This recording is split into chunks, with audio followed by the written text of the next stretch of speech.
ど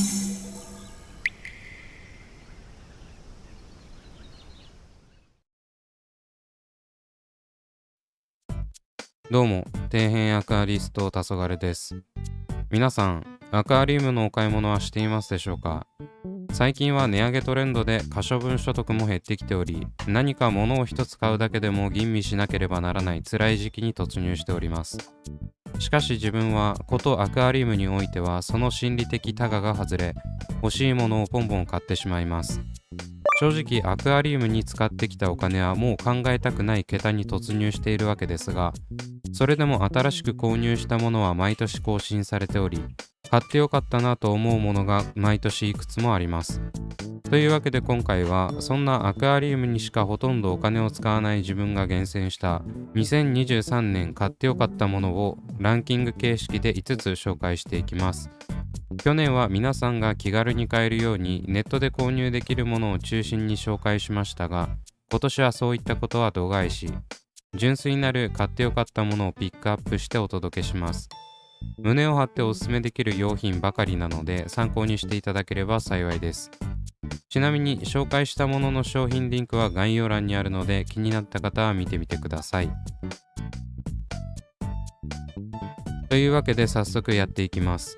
2023年買ってよかったものランキング第5位はこちら。ジェックスグラステリアフィット150プラス。価格は1780円。こちらはジェックスから出ている小型水槽シリーズの中の一つです。この水槽はジェックスの水槽のいいところをギュッと詰め込んだようなものになっており、価格帯が他の水槽と変わらないのに優位性が多くあります。一つ目の特徴はトップシリコン加工です。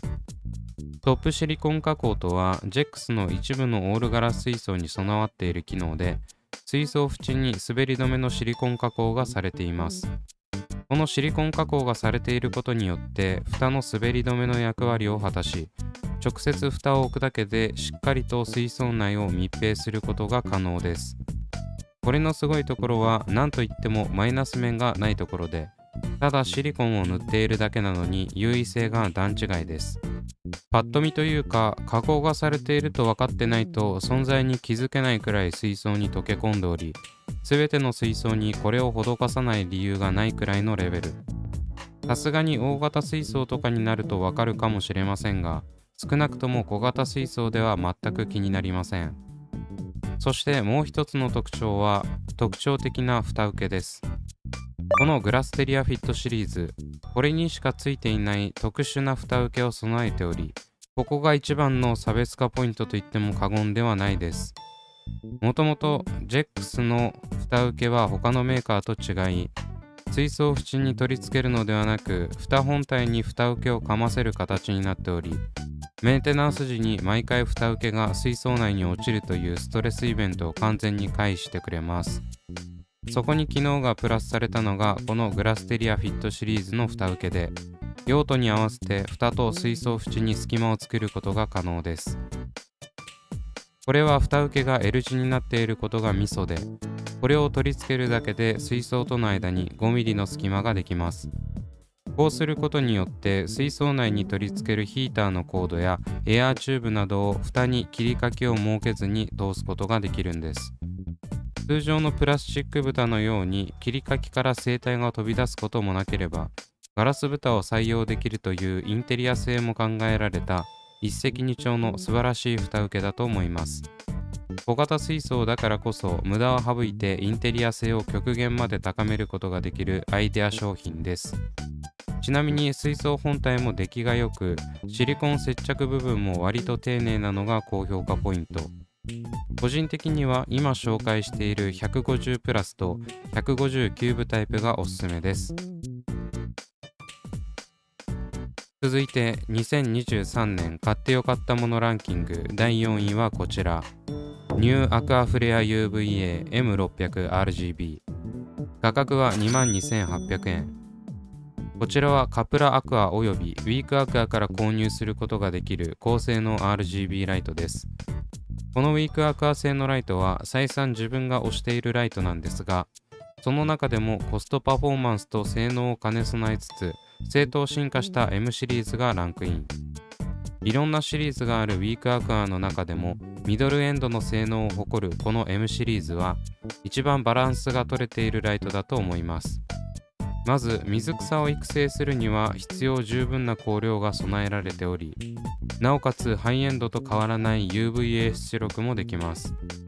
それは前モデルとも変わらないんですが、ウィークアクアは今年の6月にソフトウェアの大幅アップデートが入りました。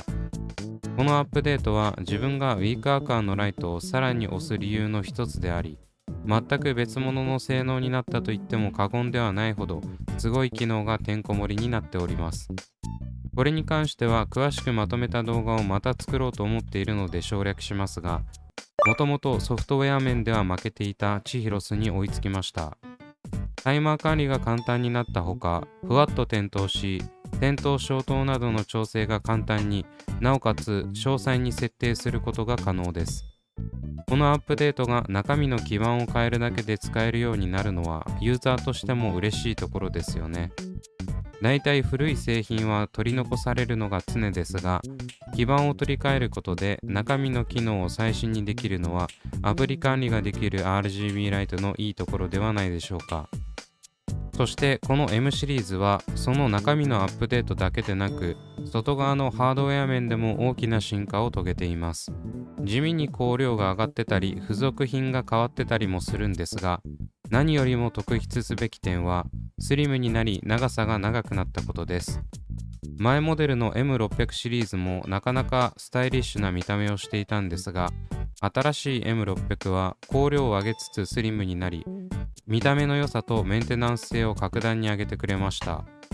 おまけに長さが長くなったことでしっかりと水槽の端から端まで照らすことが可能になっており、照射ムラが減っています。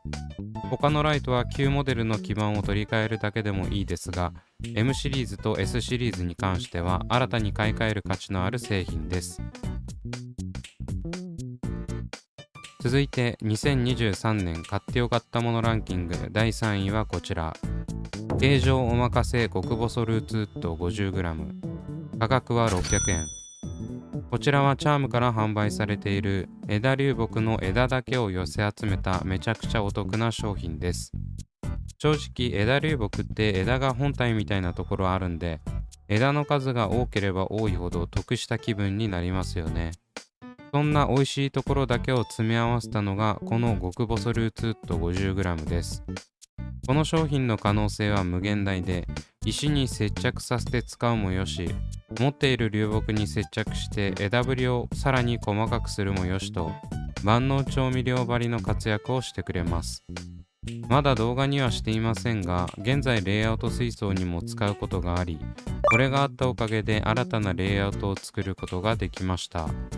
ただこのルーツウッドは登場当初から枝ぶりが変わっており、最近のものは比較的太めな枝流木になっています。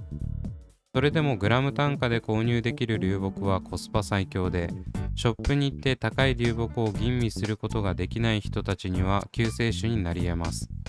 普通に考えて石のグラム売りじゃなくて流木のグラム売りの方が比重的にもプラスですよね。余すところなく使える流木なので、登場当初は品薄で入手性が悪かったんですが、最近は需要も落ち着いてきて簡単に入手できるようになりました。ここら辺も押せる理由の一つですね。続いて2023年買ってよかったものランキング第2位はこちら。ADA プロシザースウェーブ、価格は 12,100 円。こちらは言わずと知れた ADA のトリミングハサミです。現在は 12,100 円になってますが、自分は値上げ前に駆け込んだおかげで 11,000 円で買いました。このウェーブシザー、もともと中華製のなんちゃって製品を愛用しており、正直それで事足りていたと思ってたんです。しかし実際に ADA 製品を買ってみると全然違いました。まずハサミの開閉の抵抗感が違います。今までの中華製ウェーブシザーは開閉するたびに抵抗を強く感じ、トリミングが長引くと指が痛くなるレベルでした。おまけに硬いと繊細な作業をする際に狙った場所をカットできず失敗してしまうこともしばしば。それが ADA のウェーブシザーだと軽い開閉感で手が痛くならず、余計な力が入らないため、自分が思ったところに刃を持っていきやすいです。特に前傾層などは何度も開閉を繰り返さないといけない関係上、深く切りすぎたり浅く切りすぎたりと微調整が難しいです。そういった悩みもこれが全部解決してくれました。ADA 製品は所有欲を満たしてくれるためモチベも上がりますし、先ほどお話した利便性も向上するため、日々のトリミングが数倍楽しくできます。正直安い買い物ではないので賛否両論あるとは思いますが、ADA アレルギーの方でない限り胸を張っておすすめできるハサミです。ちなみにおすすめ理由はウェーブシザーだからというのも大きいです。トリミングハサミっていろんな形状があって何買えばいいか困ると思うんですが、ウェーブシザーなら前傾層から後傾層のトリミングまでこれ一つで完結できるので、余計なものを買う必要がありません。だからこそクオリティの高いものを買った方がいいわけですね。というわけで、栄えある2023年買ってよかったものランキング第1位に輝いたものはこちら、ミドボン。価格は8000円。こちらは水草水槽には欠かせない CO2 添加をするための装置です。このミドボン、通常酒屋などでしか入手できないレアアイテムであり、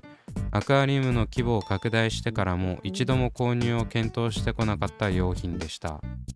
なぜなら酒屋でミドボンを購入するためには大体交渉が必要になってくるため、そんなコミュ力高めなイベントは自分じゃクリアできないと思ってたからです。